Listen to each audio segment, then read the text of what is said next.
Palakad-lakad lang ang babaeng ito na nakuhanan ng CCTV sa sala ng isang bahay sa Iloilo. Maya-maya pa, umakyat na siya sa second floor. At nang bumaba, may dala ng plastic bag.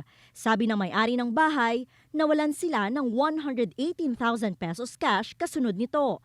Ang babae kinilala ng pamilya na kanilang 28 anyos na kasambahay. August 15 lang umano ito nagsimulang mamasukan matapos mag-apply online. August 20 ng madaling araw naman, nangyari ang sinasabing pagnanakaw. In-message ko siya, gitawagan ko siya, hindi siya namon malocate. Ang iyang number, hindi na, unreachable na.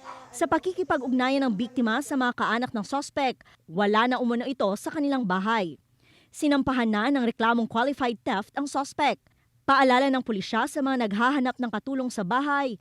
Bisan sa online nga legit ang group nga nasudla naton kag mag-require gid kita sa mga pertinent papers like police clearance, barangay clearance, kag ID sa nga aton nga mga